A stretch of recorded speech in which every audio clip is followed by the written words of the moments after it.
You're good. Go ahead. Okay. Hello, my name is Katrina Hafner, and I am the Conference Director for the Students for Liberty Portland Regional Conference. And here, who I have with me is Blake Feldman, who's going to be one of the speakers. Blake, do you want to introduce yourself? Sure. I'm Blake Feldman. Recently graduated from law school at the University of Georgia, and now I am the advocacy coordinator for criminal justice reform for the ACLU of Mississippi. So, what made you want to reach out to me to speak at this conference? Well,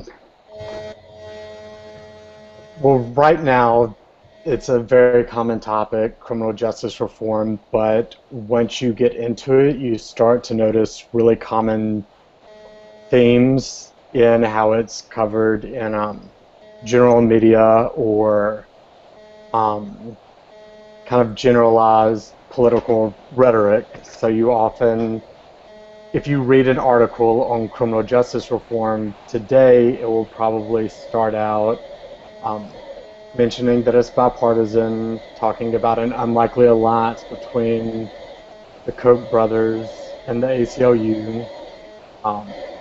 Then you'll hear that the U.S. has 5% of the world's population, but 25% of it's incarcerated.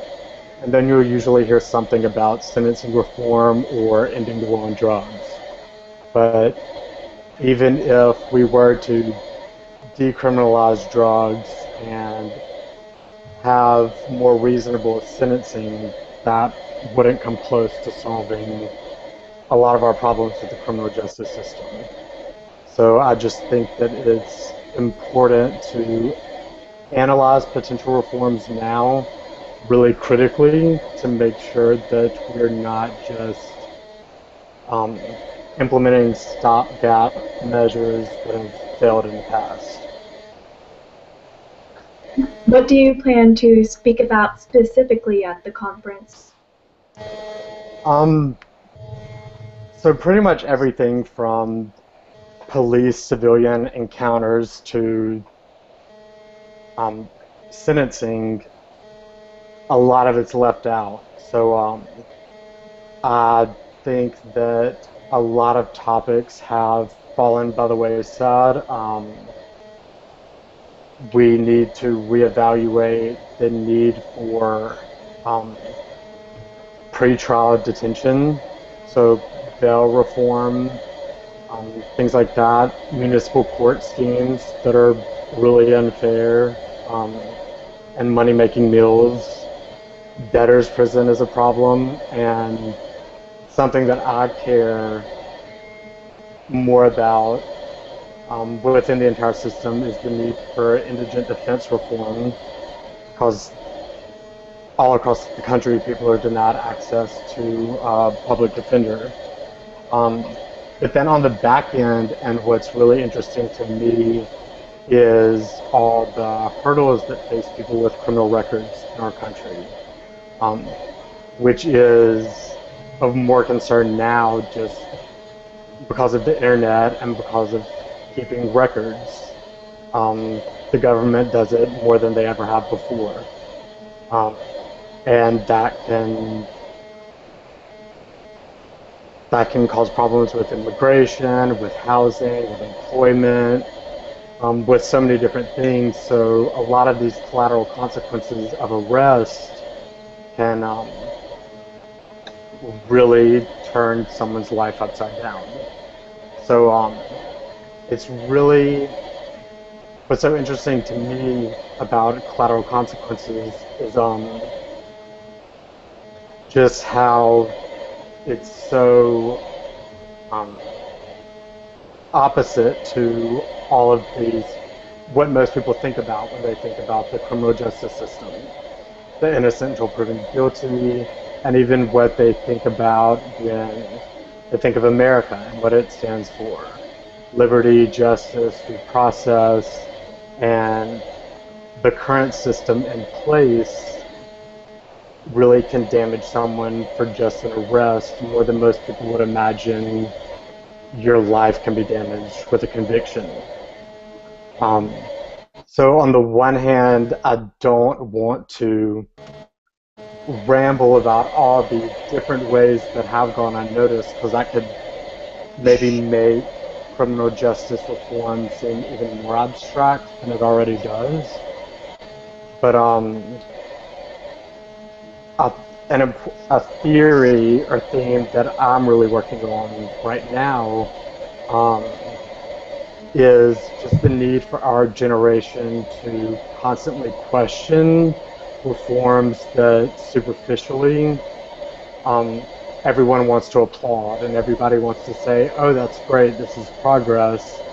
But we really do have to be hypercritical to make sure that the that it's going to be product based, that it's going to be evidence based, and actually promote justice rather than just reframe the problem.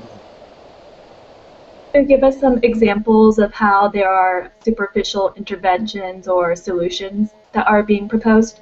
Uh, Certainly. So last summer, I was an intern with the Bronx Defenders. There's a public defenders firm in New York City, and they're a role model for me in this regard of questioning reforms that on their face look great is the executive director there, Robin Steinberg. So two examples that come to mind. First is when New York City said that they were going to stop arresting people for simple marijuana possession in small amounts, and that instead they would just issue court summons, so like a ticket. And everyone thought that that was great. This was progress. It's not legalization, but it's decriminalizing it to a certain degree. And then she had an amazing op-ed 2 days later about how that wasn't good enough, how the systems are already backlogged with summonses, and that the incentives to plea bargain at that stage are just as bad as they are for misdemeanors. Um, a few months later, New York City had some great bail reform, like I was talking about pre-trial detention, where they were going to kind of move away from that and have pre-trial release. And that's great from superficially as someone who is seriously considering a career in public defense. You know that if your client isn't held in jail until trial, they're less likely to take a plea if they're innocent and more willing to fight it. So even I applauded that reform. And then a few days later, she had an amazing op-ed that called out um, that system for pretty much imposing conditions on this pretrial release that are very similar to, if not more severe than, typical conditions of probation. So these are for people who are innocent, haven't gone to trial at all, but they would have the monitoring, the supervision, the substance abuse tests, supervision fees even, that someone would have on probation. And then violating that can get you into even more trouble with the criminal court. So there's just lots of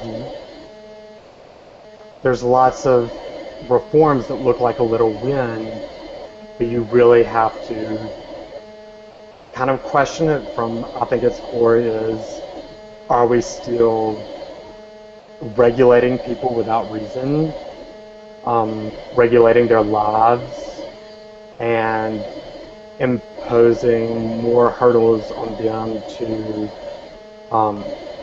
escape whatever marginalization the criminal justice system has already imposed on them. And it's just gotten to the point to where even these small reforms, you just wonder what is we really have to question what is the purpose of our criminal justice system, and is a policy such as monitoring someone, testing them for substance abuse, making them pay fees before they even go to trial, is that compatible with our view of the criminal justice system, especially when a lot of times we know that it doesn't reduce crime rates, and even with the juvenile system, there's countless studies to support the notion that it actually fosters criminality. What got you into this area, criminal justice reform? So, I got my bachelor's degree in biology, and I was pre-med, but decided I didn't want to go to med school, and I didn't want to be a scientist. So I actually went to law school with an interest in international law and possibly public health law. But it was my first semester. You have to take crim law. It was the most interesting course to me. Really, because I thought that it was interesting that a lot of my classmates weren't as concerned as I was of how in the legal system procedure and finality really can trump fairness and innocence in the criminal justice system. And then my second semester, Brian Stevenson of the Equal Justice Initiative gave a Sibley lecture. And he's recently released a book, Just Mercy, that's a bestseller. And he had a viral TED Talk too. But I hadn't seen the TED Talk, and the guest lecture was really kind of an outline for his book that was not yet released, and with a little bit of the TED Talk in it, and that was my point of no return when I knew that I wanted to get into this work. Although being in law school, of course, you think that all that you want to do is litigate. And I've had a lot of experience with different public defenders' offices, but I think that right now, while the public debate is going on with criminal justice reform, that I want to be part of that policy development for the next few years, and then maybe into public defense, maybe do both at the same time, I don't know, but at least for the next 5 years, I think that we really are in a pivotal moment, because we can't maintain mass incarceration in this country. It costs too much money. It doesn't make sense. There's good reason that it's bipartisan. No one wants to continue supporting the system that we have, but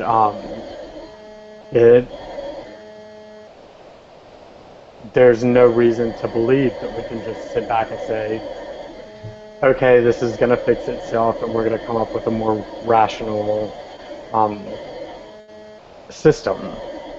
We kind of never have. So, like Michelle Alexander's The New Jim Crow talks about how we just have a steadily evolving system of marginalizing people of color in our country, and that's not a new argument. We had I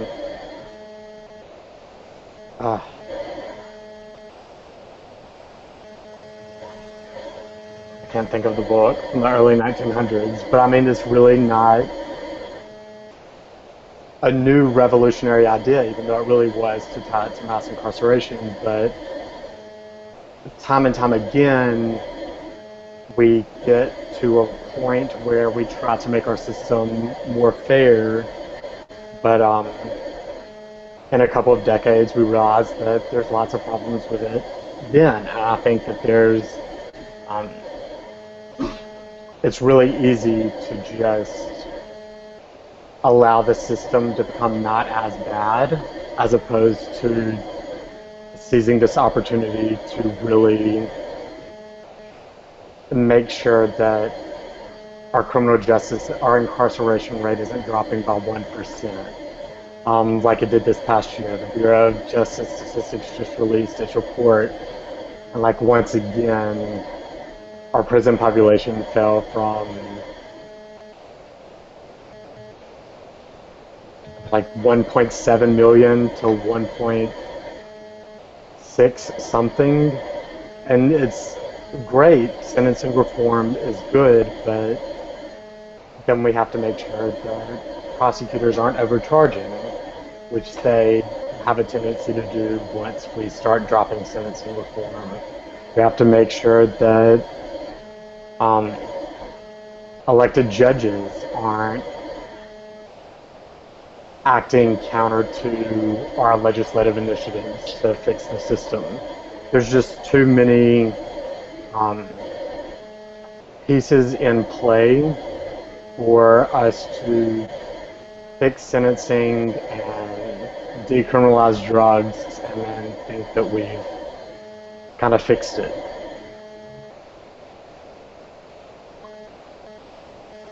So in the past few years, I've been getting more into learning about the criminal justice system, especially prison reform. And I've been looking through organizations that centered on it. However, I found that most of it revolved around race and the drug war. And while they're both important issues, I wanted to find something that covered it in a broader context. And so when planning for this upcoming conference in Portland, I was talking with fellow campus coordinators, and we were talking about how great it would be to find a speaker who could cover these broader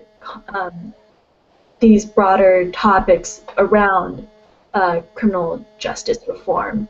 So we're really glad we found you. And so I want to ask you, are there any books, TV shows, or movies, fiction or nonfiction, that you think do a good job of portraying what goes on in the American criminal justice system?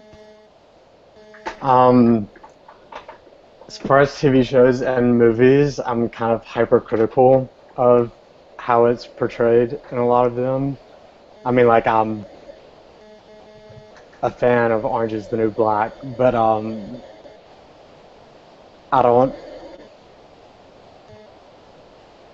honestly don't know if any television show or movie could even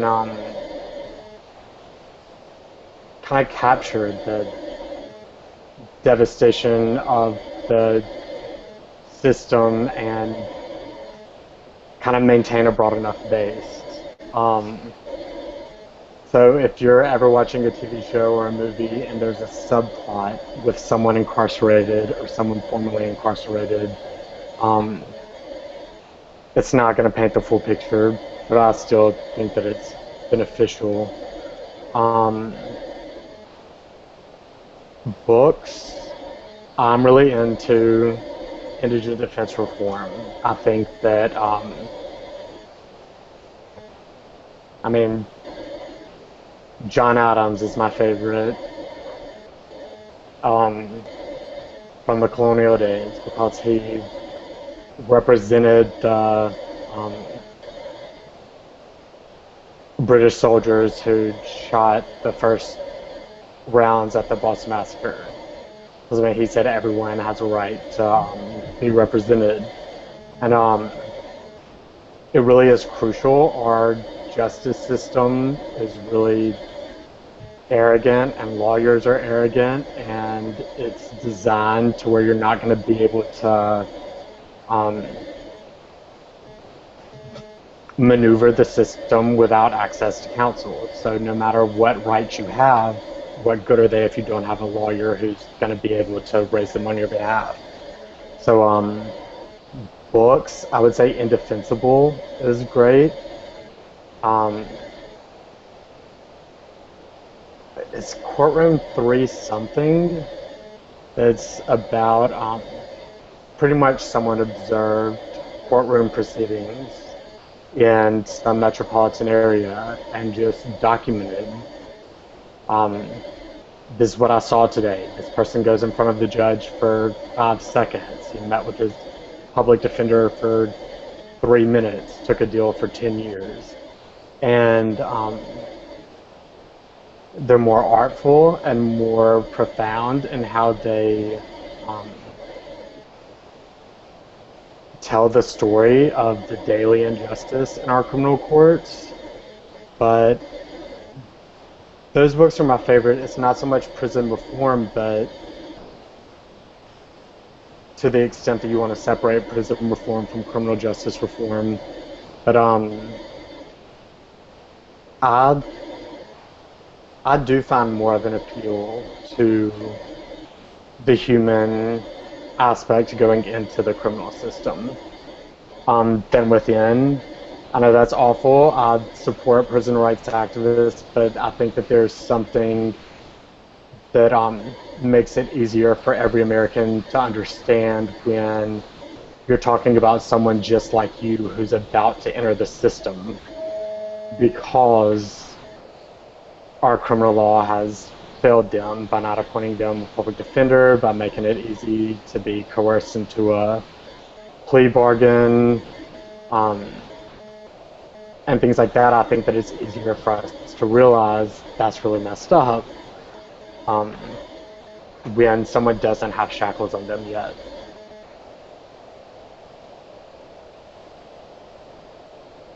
Is that all of your recommendations?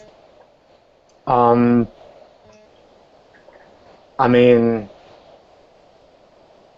my other interest is racial injustice, so like my big books for anyone who is into that that's listening would be, of course, The New Jim Crow, which even if you're not, I think that it's still a really brilliant example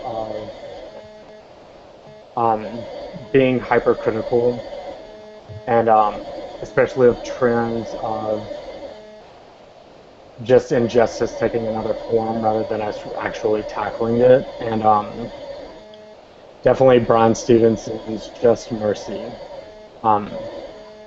which, yeah, I mean, he's kind of different than me in that respect, in that he really humanizes someone while they're incarcerated. So, I mean, that book's amazing. Either of those two, for sure. Well, it seems like the viewers will have some books to read over the next few. Yeah. Probably. Have you seen the 1930s film You Only Live Once? No, I haven't. I just watched that about a week ago. It's from 1937 or something, film noir, black and white. And it was probably the most depressing thing I've seen in a while, because it just highlighted a man who was booked out of jail, booked out of prison for the third time, and just how he was unable to go back to a normal life because they had trouble. He and his wife had trouble finding somewhere they could live. He had trouble getting jobs and all of that.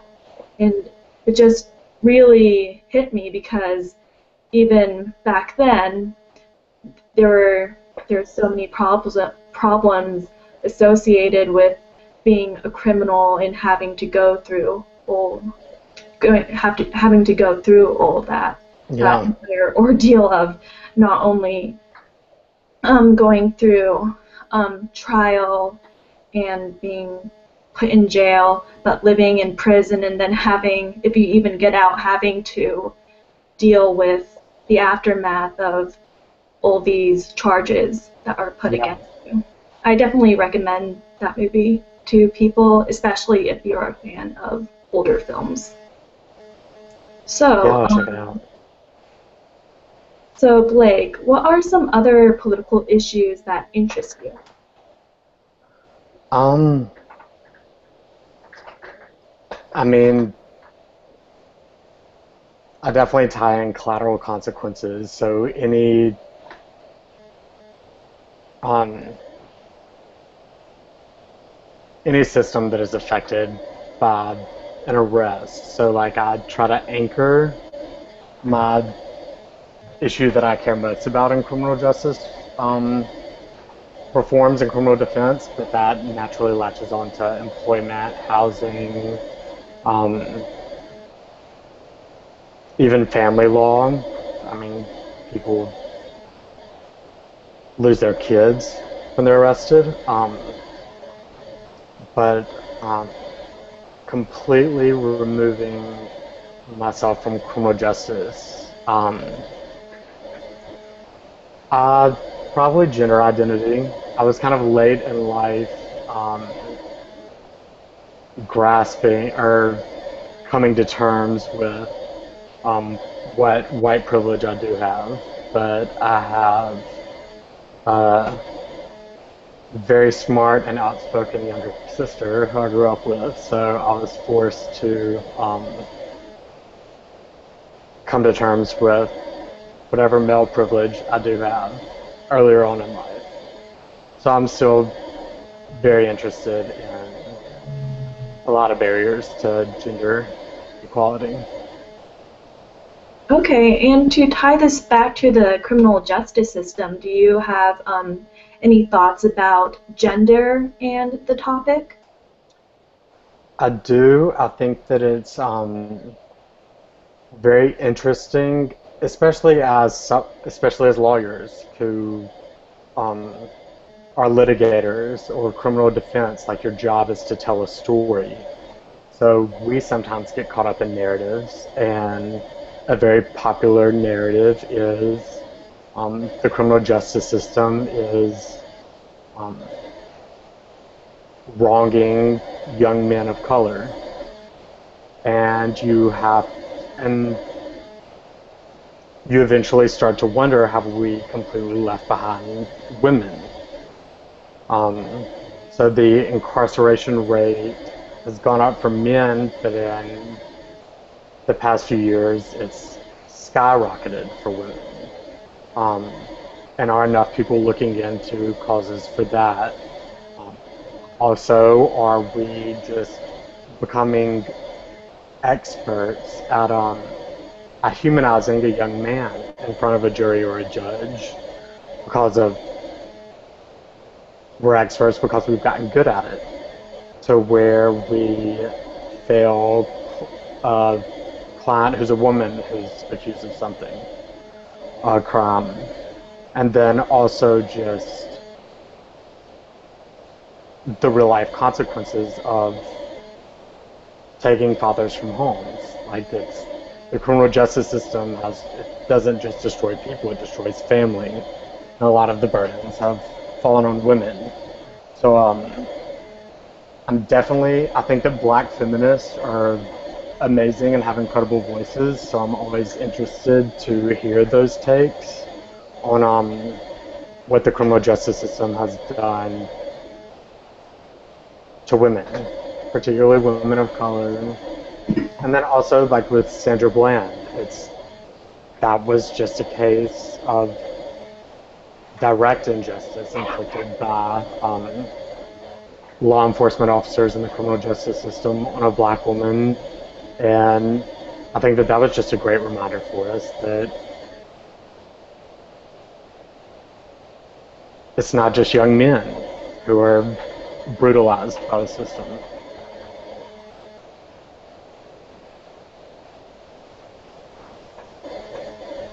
Have you ever been to Portland before? No, I haven't. I'm Have you excited. heard all the wonderful things about it? I've seen a few episodes of Portlandia. That's about it. According to some people I know, people from Portland hate it, but then everybody else around Portland thinks it's really accurate.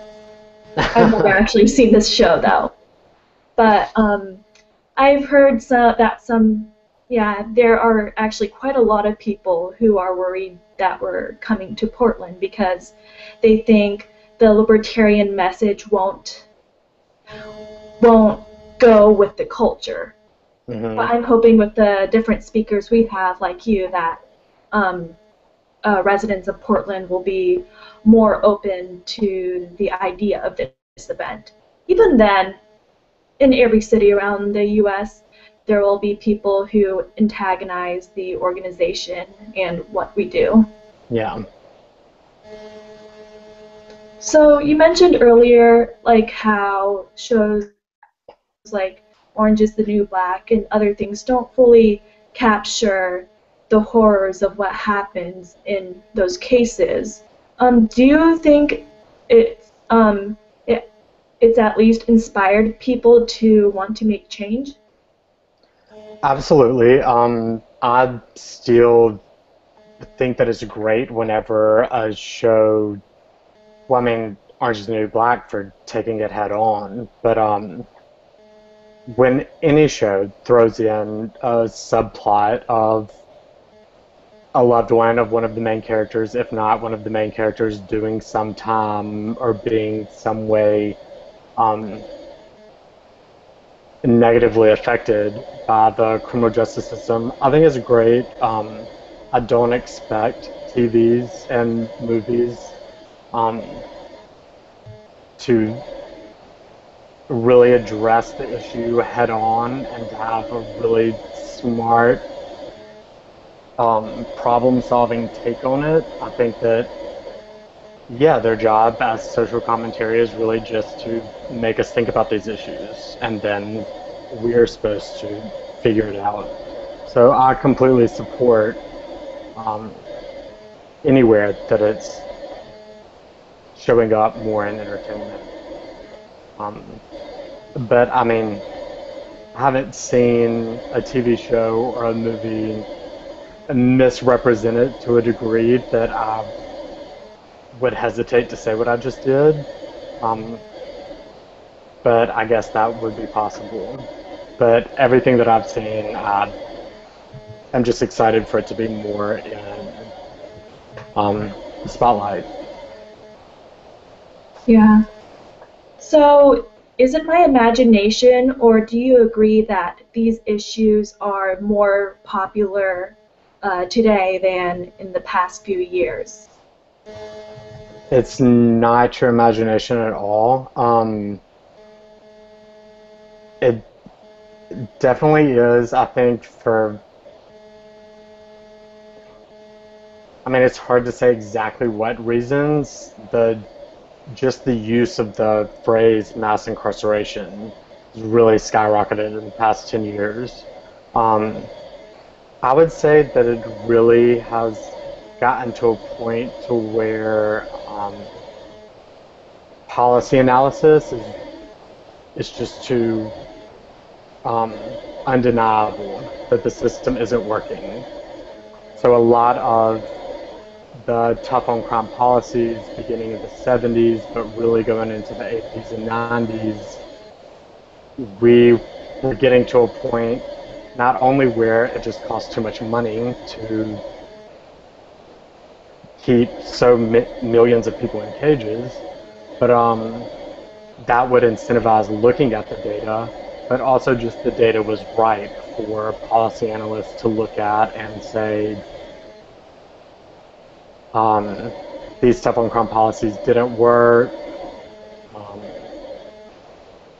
they're not working, and that on top of the cost of the system that isn't working really allowed for the political will to address it.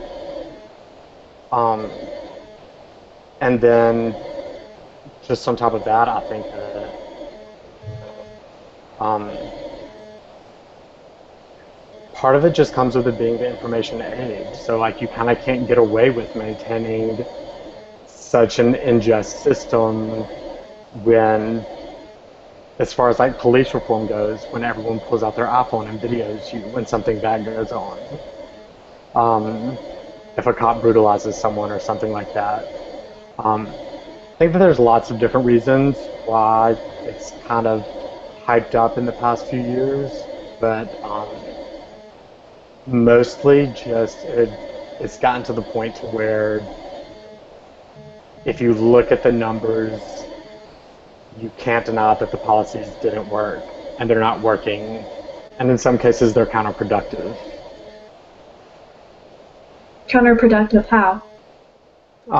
So we know that incarceration rates kind of move independently of crime rates. When you up the incarceration rate, that doesn't make the crime rate drop. Some people would argue that that did happen earlier on in the system. David Brooks had a column in the New York Times today that kind of said that, and everyone wonders where he got that from. But there really is no evidence that incarceration rates have a meaningful correlation with crime rates. But there is great evidence that in the juvenile justice system, actually injecting a kid into that system can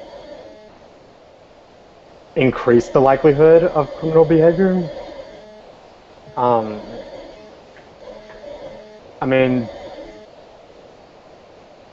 not to oversimplify it, but people talk about if you go to federal prison, you get your PhD in crime. So you come out and then you're the crime boss for your neighborhood whenever you do get out. But if evidence suggests in the juvenile system, I'm confident in saying that the criminal justice system can actually increase the crime rates in those individuals. So finally, what are some ways that people like me, the average American, no matter what occupation, how can we get more involved in reforming the criminal justice system?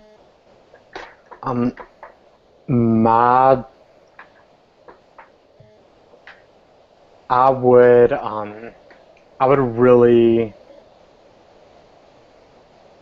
I think that people should be encouraged to engage in local politics. So right now, the local prosecutors are kind of blindly reelected in almost every jurisdiction.